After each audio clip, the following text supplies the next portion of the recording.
We're moving on to the next session, and this is Dr.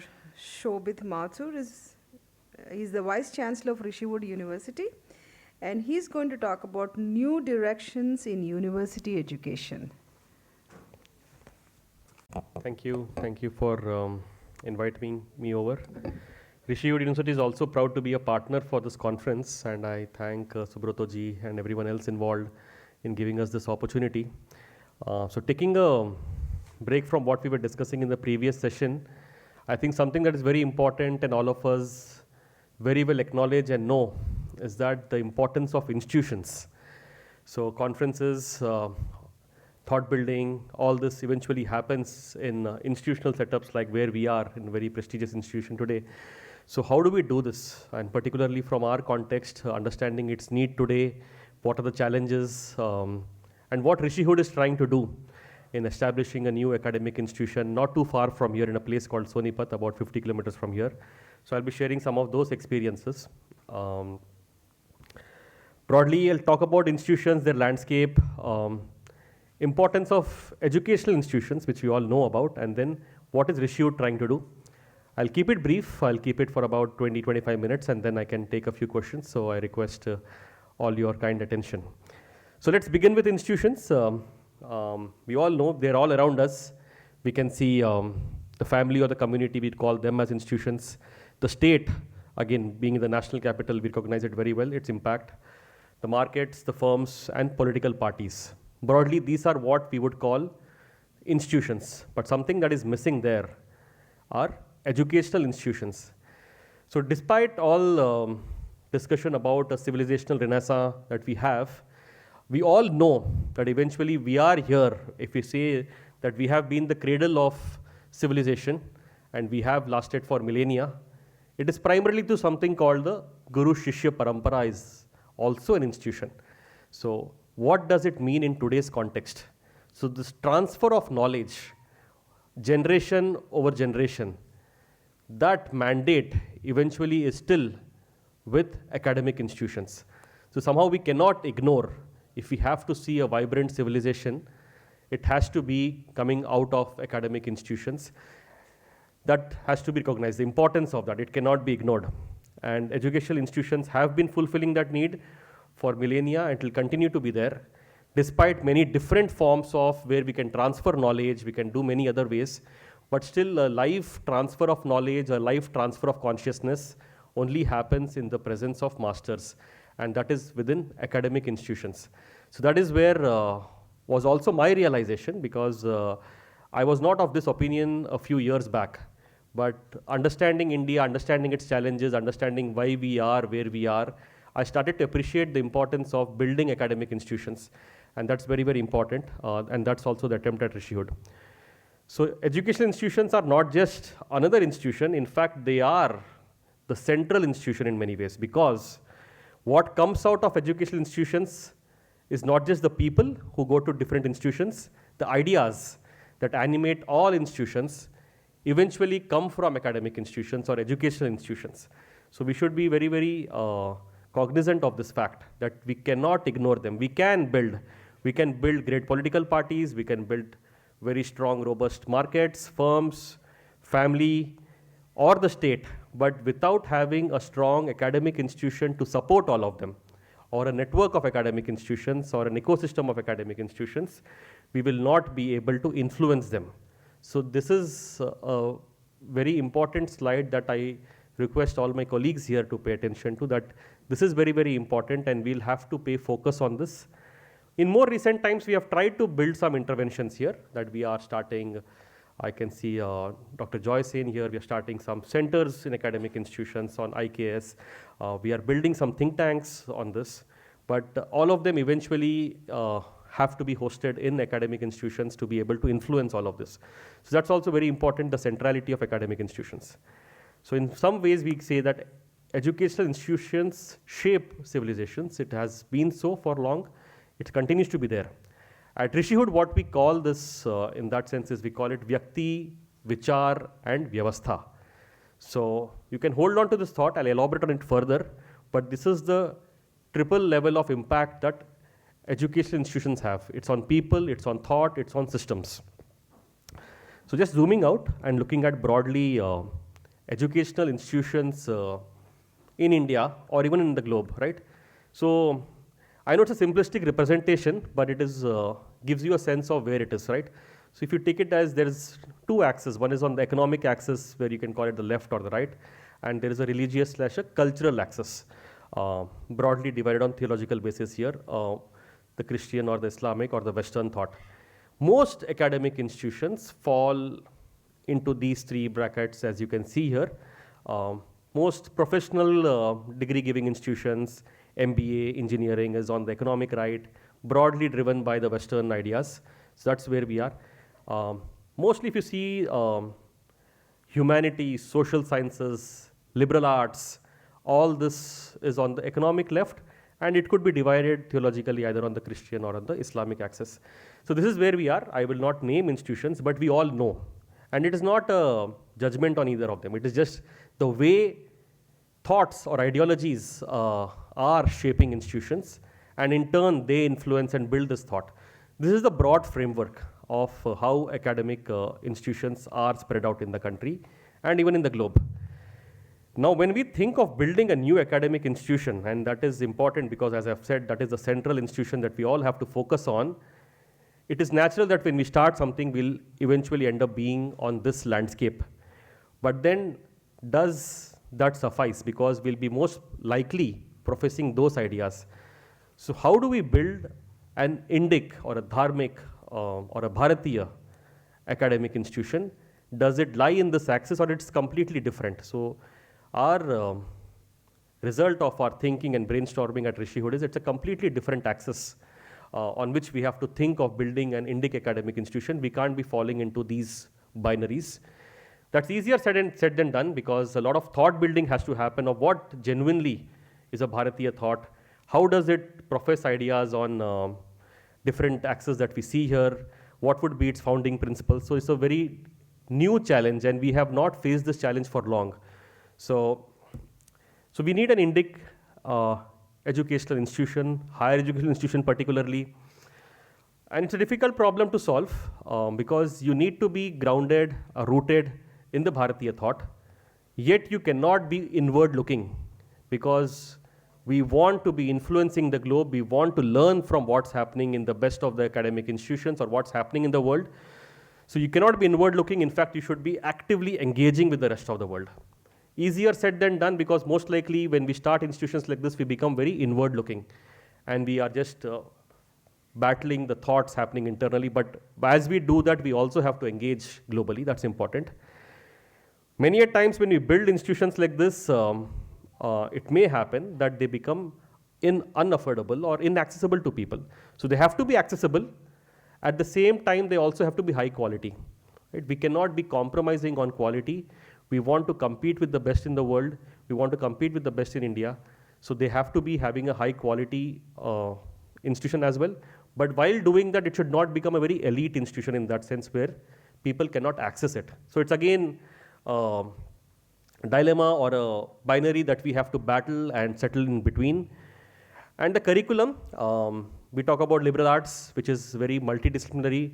We talk broadly that if you look at the Gurukul system or the traditional Indian knowledge, it has always been multidisciplinary, transdisciplinary, right? But today, the needs of society as well as the industry probably is also looking for specialists.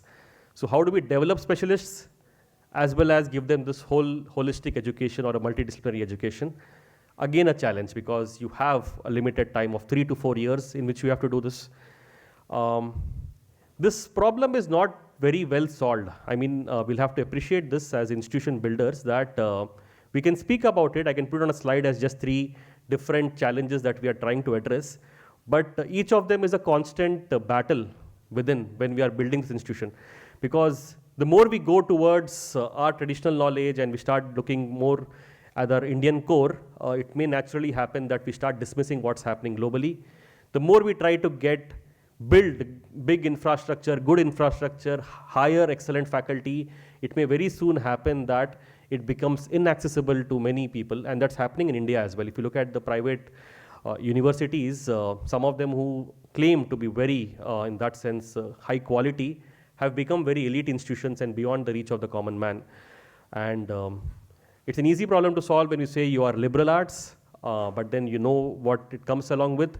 So what happens is it enough for young people to be able to find worthwhile careers which will fulfill their aspirations while you are also very multidisciplinary? So this is a challenge. This is what we are working at and trying to address this. I'll come to what we are trying to do. So broadly we call Rishihood University, we are too new. This institution where we are standing is about 5 decades plus old. We are just 2.5 years old. We call India's first impact university. We are very conscious when we say it's an impact university because academic institutions have in some ways been disconnected from society's needs, the state's needs. They have become silos of their own. Like while we are sitting at IIT, just neighboring Munirka village probably doesn't know what's happening here. We don't know what's happening in those villages close to this place, right? So this is a constant battle. We have built silos of academic institutions that deliberate internally and serve the people within, but then we want to consciously have Rishihood University as a impact university, and I'll talk about what impact that we mean, but it is a very different approach to education that we're trying to take there. So again, revising, and I just told you about 3 dimensions of impact that we think at Rishihood. Vyakti-Nirman, Vichar-Nirman, and a Vyavastha-Nirman. So most academic institutions today, at least in India, are focused on giving good quality education. However, we want to define good quality. That is primarily giving good education and then helping them get jobs. Very few are focused on research. That is more of the thought building. So how do we infuse ideas into other institutions around us? And most importantly, how do we impact systems? So how does what happen in our academic institutions help in building the state? So for example, if we are here in the national capital, how does the academic research here, how do the people who graduate out of here help in impacting the state and its systems? So can we imagine that our students, because we are all talking about education here, perhaps 20 years from now would be a part of the national education policy that would be drafted, perhaps again in a few years' time from now. Can we imagine our faculty, our students should be a part of that? Can we rethink on how we are going to set up our, for example, the healthcare system, which is a huge crisis in the country currently, or the agriculture system, which all of us are in the winters of Delhi are suffering from. So how do we constantly think that we are not inward looking, we are not just training students, but we are developing thought that is going to impact or animate other institutions, and eventually how do we impact the state is the broad idea of Rishihood. So we call it Vyakti, Vichar and Vyavastha. So it's I know it may seem like this is a very lofty idea. How do you make it possible? We are aware of that. So we'll have to take small steps in this direction, and as we all know, institutions take decades to get built. But unless we have the right vision in place in year 0, we'll not be able to make it. So at least that is for sure, that we'll have to at least have a big vision in mind. So when you say Vyakti-Nirman, what are we doing at Rishihood? And when I say Rishihood, I just don't want to say it's about, I think how we have to start imagining institutions in future. I want to just share a template of what we are doing. Of course, you need highly inspired and rooted faculty because faculty are the lifeblood of institutions. So how do we identify them? Natural challenge, that how do we get faculty when the faculty themselves whom we are hiring are from institutions that I have shown you earlier, are from typical institutions that have a different worldview of their own. So we'll have to find faculty who are world-class as well as highly inspired and are willing to contribute to building an institution like this. That's a constant challenge. One interesting thing when we say about institutions, we think of Vyakti-Nirman particularly in classrooms, but that is not so. Probably about 30-40% of the student time is only spent in classrooms. Bulk of it is outside the classroom. And somehow that is not in our focus. So how do we build a conducive environment that is living and learning together, for example? So one thing at Rishihood that we have tried to do, and we have done it now, is 100% residential campus, a mandatorily residential campus. It's not easy for young institutions to enforce this because once you do a residential campus, naturally the costs of education go up, and then you will have a lesser student intake, but we are insisting on it because we know that education primarily happens outside the classroom. So we instituted something called a Dean of Culture, and he'll be here tomorrow morning. His name is Dr. Sampadan Mishra. He'll share the ideas. So I'm just saying that this is very important, that we will have a Dean Student Welfare, we'll have a Dean Student Affairs, but we don't actually look at campus culture itself as a very important role that somebody has to play. That's something we have. We have a lot of audit courses that happen through because once we have a residential campus, right from morning 6 a.m., all of our students are here. So right from morning 6 a.m. to night 10 p.m., they're all at a very rigorous daily schedule. So it has various elements of sports, music, yoga, martial arts, different things that we want to incorporate. So that naturally the education, the dimensions expand a lot. So we can use perhaps 16, 18 hours of the day in doing different things. We want it to be a student-driven campus again. Institutions very soon become too bureaucratic, become too over-administered, over-managed. All of us have been victims of that, so we know that very well. But can you genuinely pass on the leadership back to the students and ask them to drive the campus? I've had some experiences traveling globally where I've seen such campuses, particularly in Japan, where I felt that there can be campuses that are actually driven by the students themselves, because eventually if you want to create leaders, once they go out in society, they'll have to lead other institutions. So why not start leading the institution where you're studying? So each of these students here is given a responsibility of leading a bunch of students and taking responsibilities on campus. So we want to keep the bureaucracy very, very thin on campus. Of course, fully vegetarian campus, but of course high quality, and we want to make it nutritious as well, in sync with the diets, preferences, and what will help and aid in our learning. And very importantly, very interesting, I was about 6 months back at Yale University. A very, very senior faculty there. So we were discussing the idea of Rishihood with him. What was very fascinating to them is a new university is coming up in India, because it was difficult to imagine them what Yale would have looked like 300, 400 years back. So I asked him, okay, after your entire academic career of maybe 5 decades plus, what is one thing that you would want to change if you had an option to restart your career? So his answer was very, very interesting. He said somehow universities have assumed that their role is to teach only between the years 17 to 21 or 25 at best. We have focused on learning only at this brief time. But learning is genuinely lifelong, and universities are not serving that purpose. So how can we imagine something for lifelong learning? So we have something for a center for lifelong learning, because our mandate as universities is to aid learning throughout your life. So how can we start rethinking universities to serve that purpose? Okay. Moving on to Vichar, broadly producing ideas that influence thought.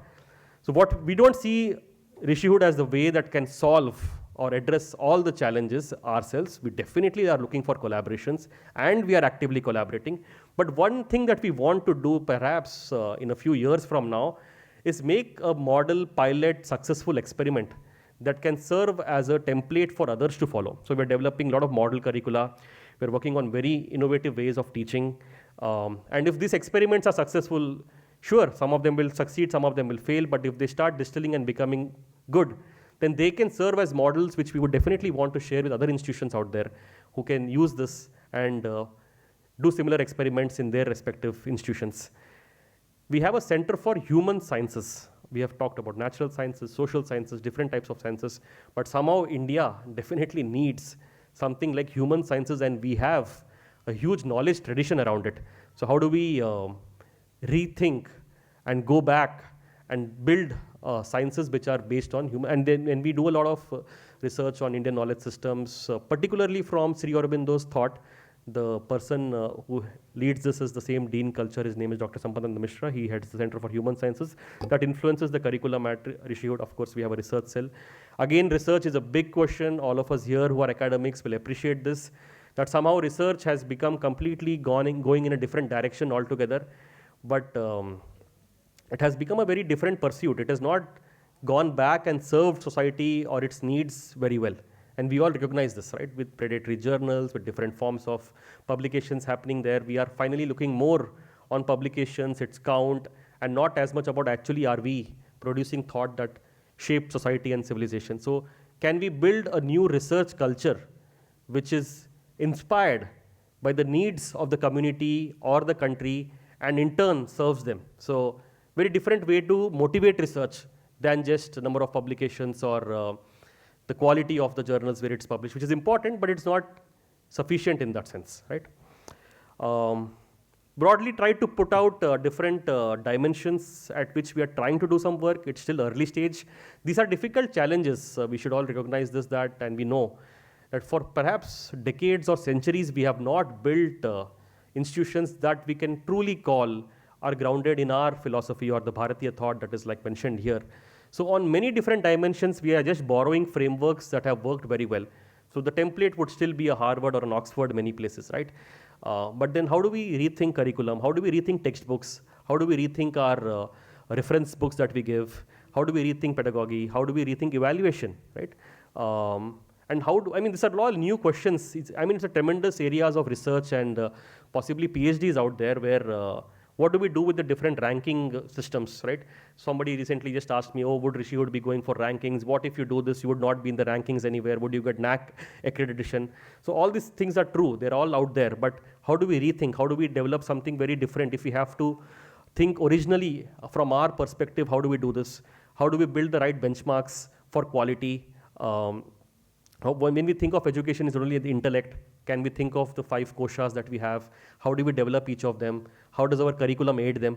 A lot of open-ended questions, but at least we should start asking those questions and slowly trying to infuse our ideas into them, because that is when genuinely an institution would be in that sense Bharatiya or Indic, because otherwise we would be just offering a few electives, a few courses, a few seminars, which is all good, but it is not in that sense going to complete the picture, because all of them work together.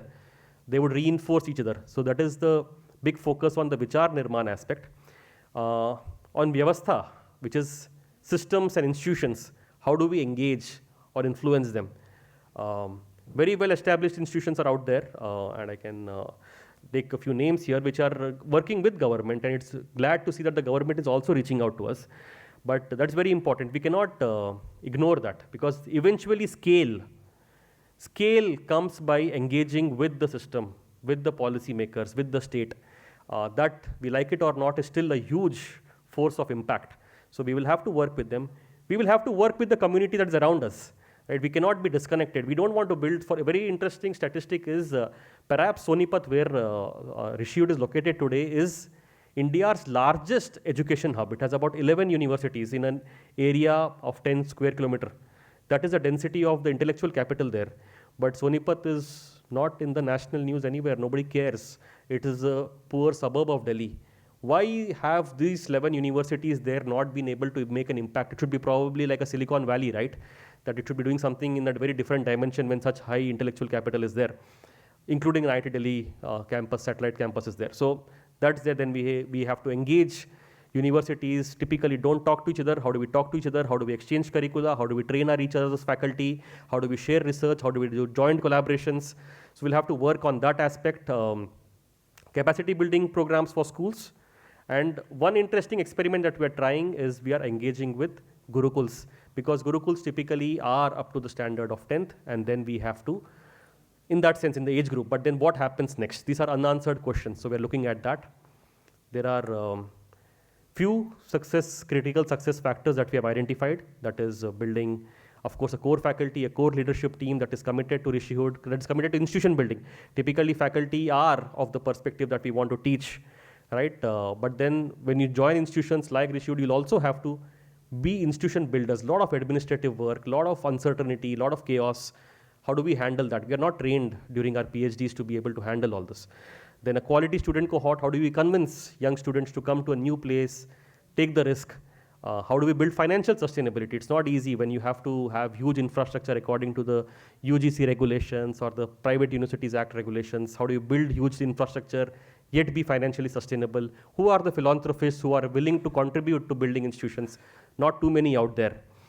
A brand, and finally a very transformative student experience. I'll close with this slide.